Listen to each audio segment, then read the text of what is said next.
Science shouldn't feel like a closed door. Welcome to Human Verified, your backstage pass to the world of high-stakes research and the business of staying alive. My name is Gina Winchester, a Native American scientist, professor, author, and I've created this space where we swap dense academic jargon for fresh, no-nonsense insights. Whether I'm deconstructing pharmaceutical breakthroughs, clinical trials, or the how this is legal side of STEM business, I'm here to bridge the gap between the lab bench and your daily life. It's rigorous research met with real-world storytelling because understanding how science works is the ultimate power move. Curing cancer. It's less science fiction and more science fact.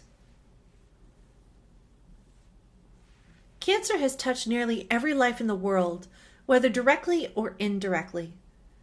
It is rare to meet someone who hasn't been profoundly affected by this disease, and my own family is a testament to that reach. In my family, every single woman, except my mother and my sister, has lost their life to ovarian, uterine, or breast cancer. While we have tested negative for the known BRCA mutations, it is clear that some yet-to-be-identified genetic factor has been moving through our bloodline for generations. That tragic precedent finally stopped with my mother and her sister, who both battled cancer and luckily won, largely made possible by the incredible advancements in how we are curing cancer. Given that personal history, I want to explore this landscape with you, moving beyond the fear and into the science. I am lucky because of the researchers who work day and night to fight cancer. In this editorial, we're going to break down what cancer actually is and what the overall risks look like for people today. From there, we will dive into the most exciting cutting-edge treatments currently changing the game, before concluding with a human-verified reality check, how the latest science meets the costly realities of surviving cancer. How did they survive cancer? Well, it's complicated, and quite a bit of luck is involved. Cancer is not a single illness, but a complex collection of over 200 distinct conditions. It arises when genetic mutations disrupt the body's regulatory systems, which manage how cells divide, specialize, and die. This all leads to the uncontrolled growth and spread of abnormal tissue. The scope of this challenge remains massive. In the United States alone, we're projecting over 2.1 million new cancer diagnoses in 2026, averaging roughly 5,800 cases daily.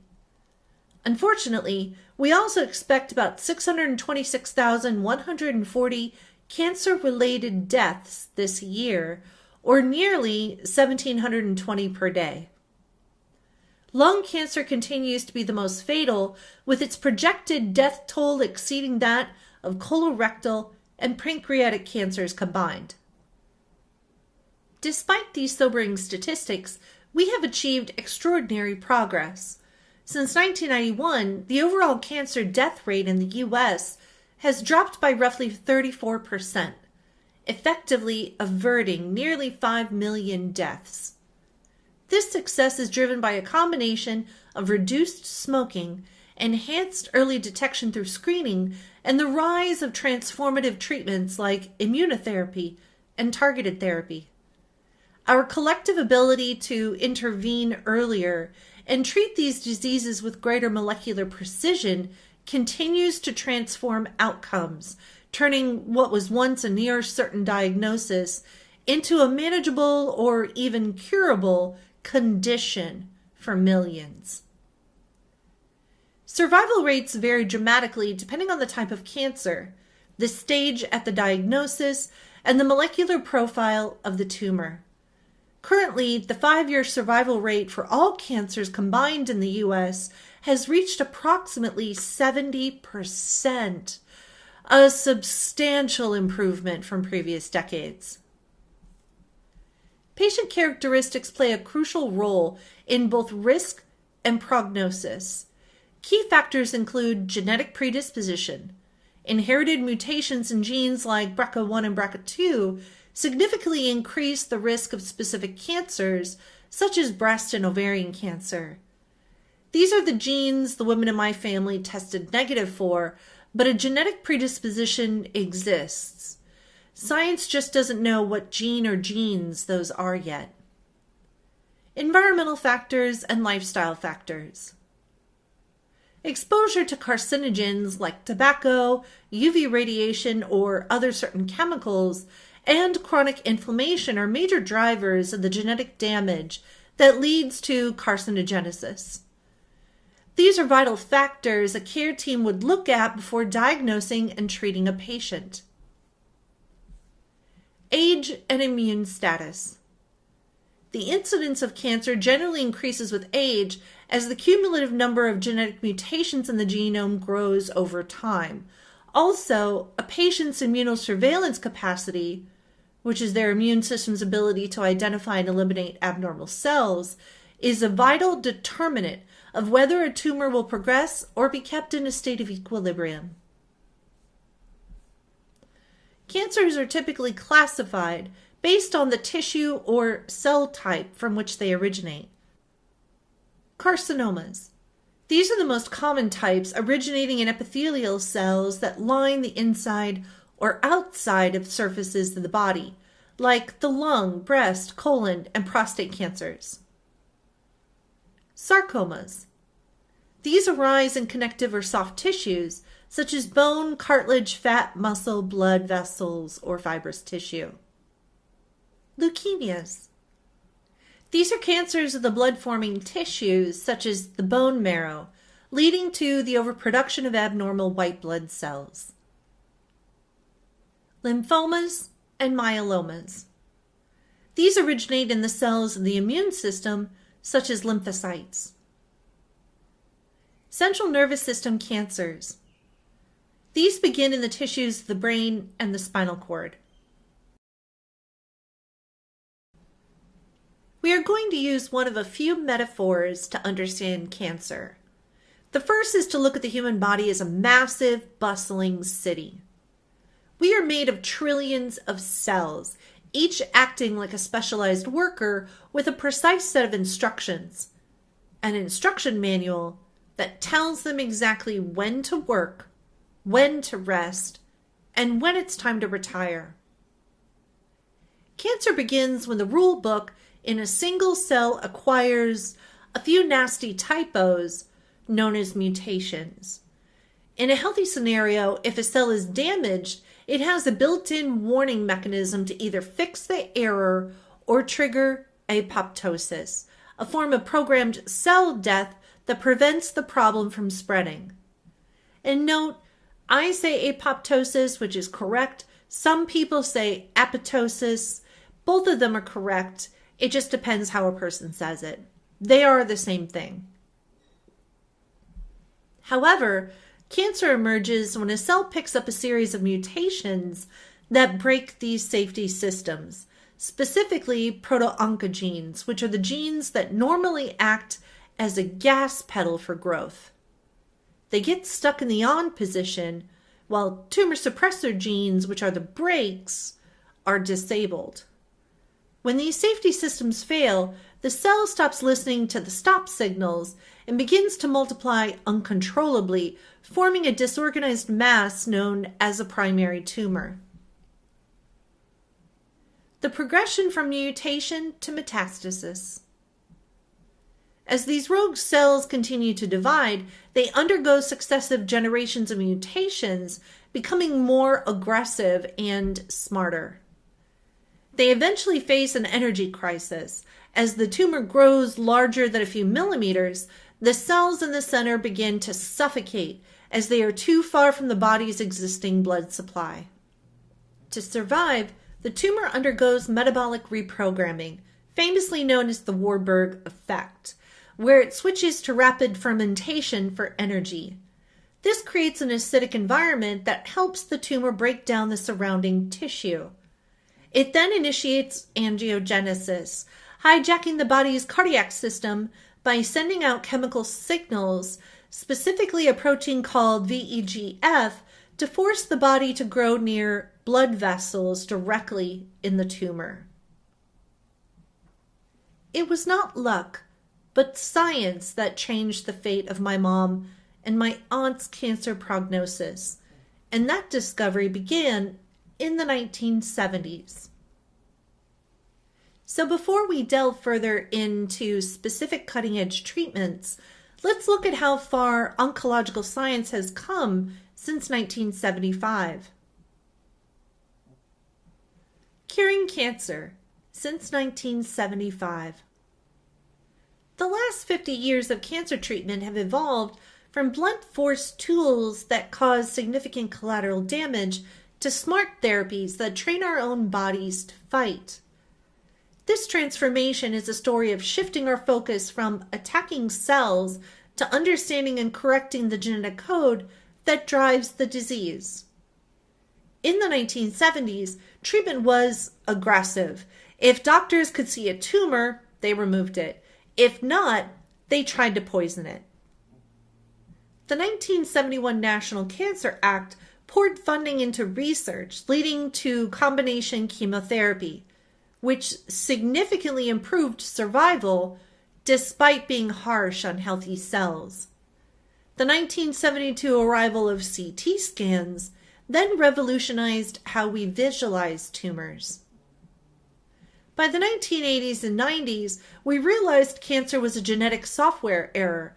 Identifying specific oncogenes like HER2 led to the first targeted therapies in the late 90s. Drugs like Herceptin acted like a lock and key, attacking only cells with specific genetic errors. Simultaneously, surgery became less invasive, shifting from radical procedures to lumpectomies paired with targeted radiation. The 2000s brought the precision revolution. After the 2003 completion of the Human Genome Project, we began treating cancer based on its unique molecular signature rather than just its location. Breakthroughs like Gleevec turned once fatal leukemias into manageable conditions, while anti-angiogenesis drugs learned to starve tumors by cutting off their blood supply. Since 2010, we have entered the age of immunotherapy. Checkpoint inhibitors take the blinders off T cells so they can identify and attack hidden cancer, while CAR T cells therapy turn a patient's own cells into engineered super soldiers.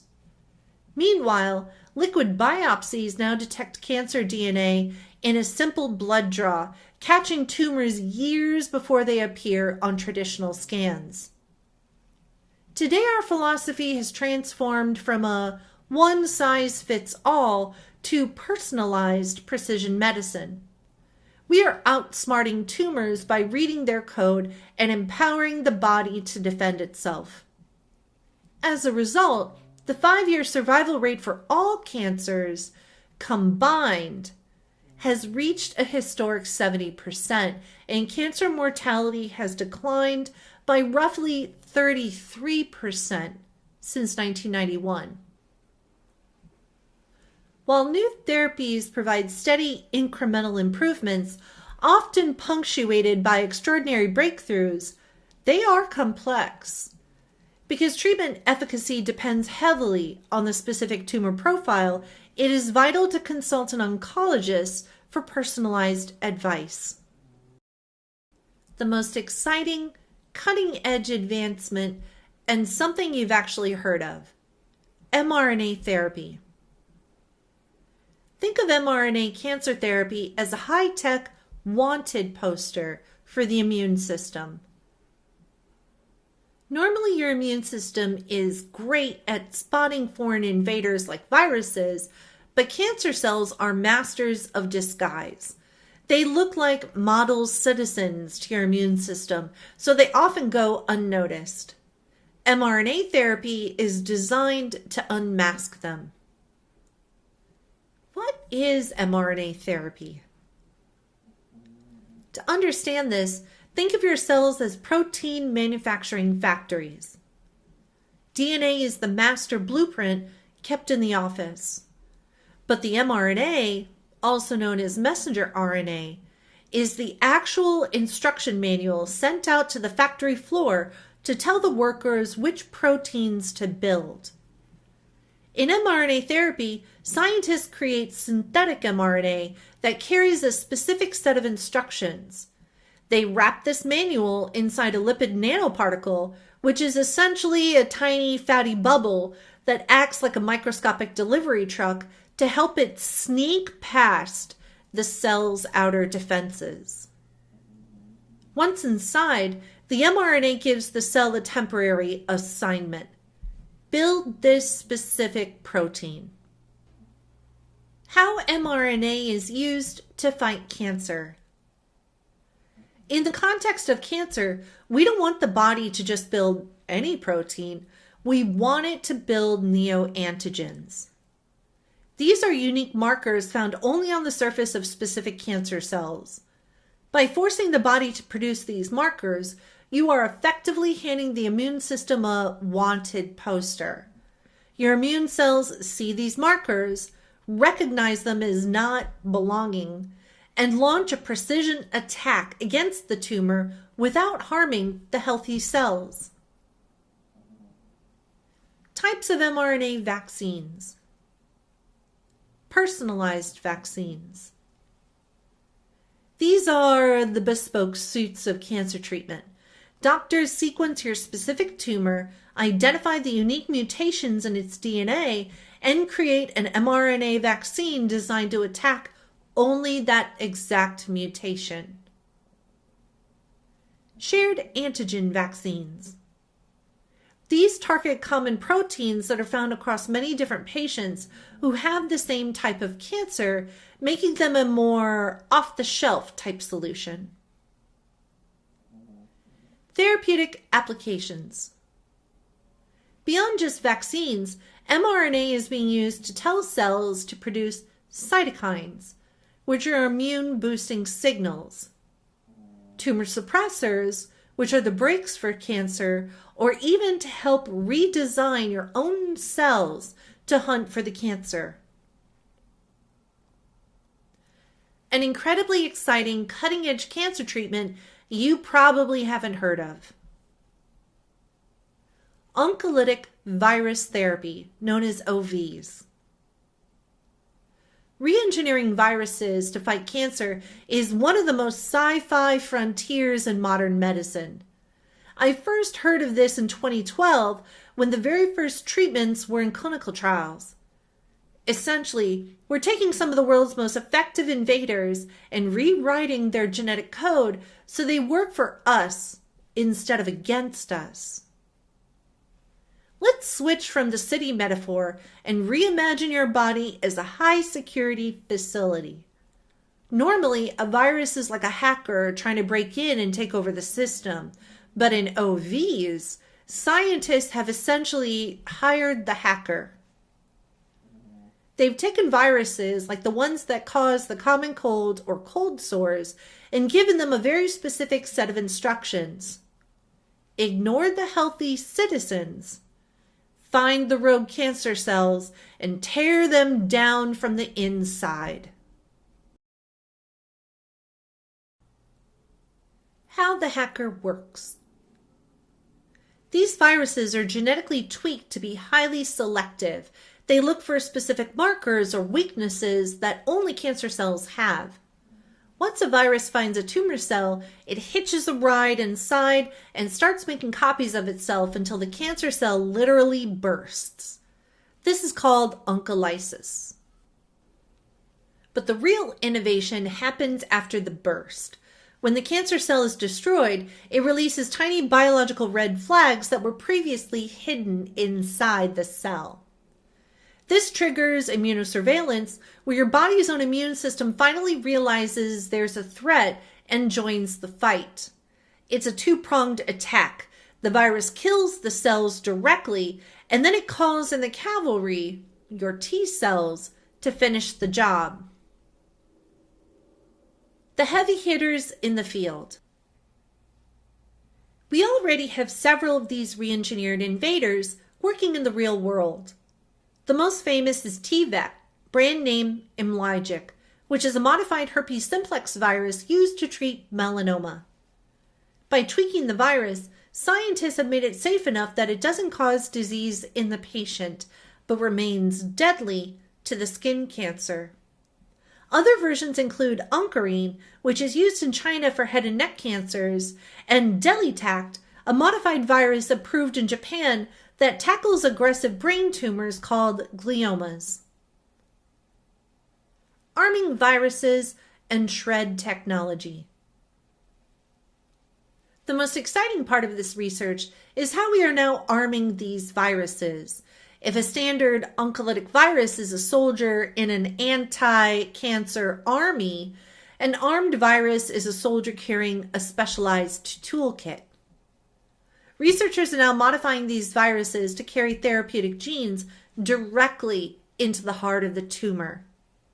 For example, a virus can be engineered to produce cytokines, chemical signals that act like a megaphone, screaming for the immune system to come to a specific location. Others are designed to carry pro-apoptotic factors, which are essentially self-destruct codes that force the cancer cell to commit suicide. One of the most mind-blowing new advancements is something called shred technology, shielded retargeted adenovirus. Instead of just killing the cell, this virus acts like a 3D printer inside the tumor. Once it gets inside, it uses the cancer cell's own machinery to produce high concentrations of specific drugs or antibodies right there on the spot. This is a massive game changer because it allows us to use powerful treatments that might be too toxic if they were circulating through your entire bloodstream, but are perfectly safe when they are printed and contained only within the tumor itself. The future of oncolytic viral therapies. We are still learning how to make these viruses even stealthier so the immune system doesn't accidentally kill it before it reaches the tumor. Scientists are experimenting with different delivery systems like hiding the virus inside a protective coating or even using messenger cells to ferry the virus directly to a metastatic site. As we move toward more personalized medicine, the goal is to create viruses that are custom coded for a patient's specific genetic mutations. We are shifting away from the old era of poisoning the whole body and moving towards a future where we use the very things that once made us sick to help us heal. Oncological drugs and mixed therapies that are getting us closer to curing major cancers, tailored to your specific situation. When we look at the modern medical landscape, we see a move from a one-size-fits-all poisons to a much more sophisticated toolkit. In addition to re-engineering viruses, we are now repurposing old drugs and using smart molecules to correct the genetic mutations that cause cancer. Here are just a few of those tools in the toolkit. The unmaskers are immunotherapy, Jemperli, Libtayo, and BCG. These treatments act like a high-tech pair of glasses for your immune system. Jemperli and Libtayo are checkpoint inhibitors that strip away the invisibility cloak cancer cells use to hide, while BCG, an old TB vaccine, wakes up local immune cells to attack tumors sitting on the surface of organs like the bladder. The plumbing blockers are angiogenesis inhibitors, Avastin, and HIV protease inhibitors. To grow, tumors need a constant supply of nutrients, so they grow their own blood vessels. Avastin and repurposed HIV drugs like Viracept and Norvir act as cardiovascular blockers, cutting off these supply lines, known as angiogenesis, and effectively starving the tumor into submission. The genetic mechanics use targeted mutation therapy, Voranigo, Ojemda, and TKIs. These are smart drugs designed to fix genetic typos. Voranigo targets the IDH mutation in brain tumors. Ojemda shuts down growth signals in pediatric gliomas, and tyrosine kinase inhibitors have turned once fatal leukemias into manageable conditions by blocking the specific growth signal at the molecular level. The repurposed disruptors: ivermectin, Viztide, azidothymidine, and auranofin. This group involves taking drugs originally meant for parasites, viruses, or other ailments and using them to disrupt cancer's machinery. They work by putting a lock on the cell proliferation and triggering apoptosis, the cell's built-in self-destruct sequence we talked about before, which cancer cells usually try to ignore. The living homing beacons are gene therapy: SVV1-TK, valacyclovir, and FLT3L. This is a two-step trap for cancer. First, a virus sneaks a specific gene, known as HSV1-TK, into the tumor to act as a homing beacon. Then, a common antiviral like valacyclovir is introduced. The drug only becomes a toxic killer inside the cells tagged with that specific gene, while FLT3L acts as a recruiter to bring in a massive wave of immune soldiers to finish the job. The metabolic and growth inhibitors TGO2, forskolin, and ilwilfin. These treatments target how cancer cells eat and breathe. TGO2 and ilwilfin break the metabolic processes tumors need to thrive, while forskolin can actually reprogram aggressive cells into a dormant, sleepy state so they stop dividing. The DNA disruptors: Temodar, methotrexate, and combination chemotherapy. These are the refined descendants of traditional treatment. Temodar and methotrexate work by creating glitches in the cancer's DNA so it can't make copies of itself, while combination chemotherapy uses a cocktail of these weapons to hit the tumor from multiple angles at once, preventing it from building up resistance. The mimics, BO112. This is a clever virus-mimicking drug. It doesn't use a real virus, but it tricks the tumor into thinking it has a massive viral infection. This biological head fake causes the immune system to go in at a high alert state, leading to a scorched earth attack on the cancer cells. These drugs and treatments are exciting to say the least, but we do have to dial back the excitement and keep our vision clear. Drug resistance is a big deal. Drug resistance is one of the most frustrating hurdles in cancer care. You can think of a tumor not just as a static lump, but a constantly evolving, intelligent population that will use everything in its arsenal to evade your body's defenses and keep growing. When we hit it with the drug, we aren't just killing cells. We are forcing the tumor to undergo a rapid artificial evolution. The survivors of that first treatment are the ones who were already mutated enough to ignore the drug, and they quickly take over the neighborhood. Also, targeted therapies can inadvertently cause tumor cells to evolve, creating new subgroups of cancer that are no longer sensitive to the treatment. This often necessitates the use of complex drug combinations rather than single agents to effectively counter the cancer's ability to adapt. Resistance happens through a combination of genetic tricks and cellular survival strategies. Genetic diversity. A tumor is a crowded city of billions of cells. Even before treatment starts, a few cells might have random genetic mutations that happen to make them immune to our current drug. When we treat the patient, we kill off the sensitive cells, leaving the resistant ones to grow in a new, tougher tumor. This is often due to steric interference, where a mutation actually changes the physical shape of a protein so the drug no longer locks onto it, much like a key that no longer fits a damaged lock. Rewiring and bypass. If we block one specific growth road, cancer cells are experts at finding a detour.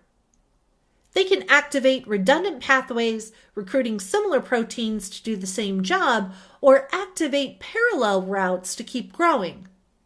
Sometimes, a drug can even trigger paradoxical activation, where the very inhibitor we use to stop a signal ends up accidentally speeding up a different part of the cellular machinery. The stem cell problem. Within every tumor, there is a small elite subpopulation called cancer stem-like cells. These cells are master survivors. They can enter a state of dormancy, meaning they essentially go to sleep and become invisible to chemotherapy, which only targets fast-growing cells. They also have supercharged detoxification systems like overexpressing ALDH enzymes that neutralize drugs before they can do any damage. And they are incredibly efficient at repairing their own DNA after radiation exposure. The hostile niche. The tumor microenvironment acts like a fortress.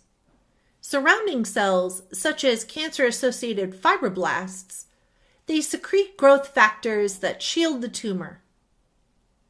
They also produce exosomes, which are tiny delivery bubbles that carry resistance-promoting signals to other cells. By suppressing the immune system's ability to detect them, these tumors become effectively cloaked from T-cell attacks.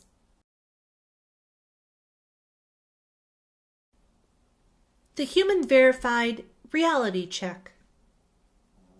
Treating the whole system.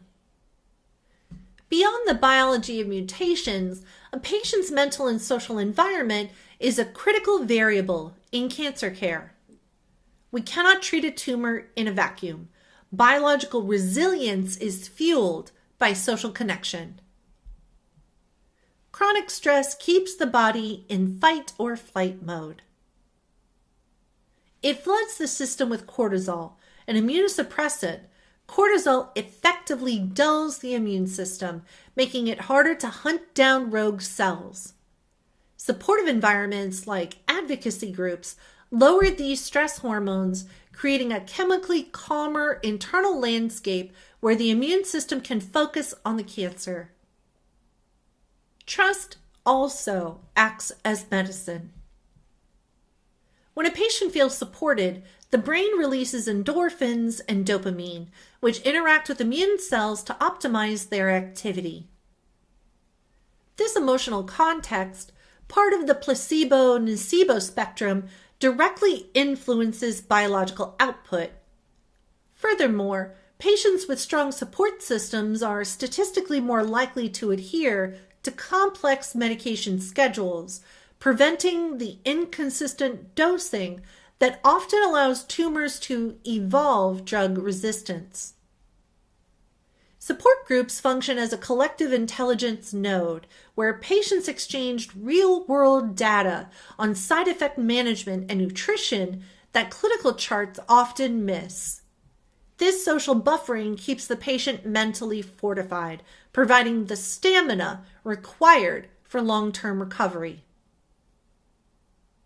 In this era of precision medicine, the doctor's role is shifting from simple prescriber to interpreter.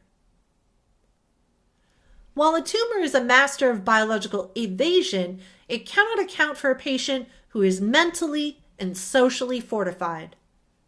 The most advanced treatment isn't just a drug.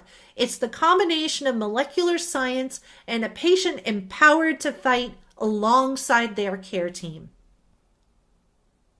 This precision comes with a staggering price tag.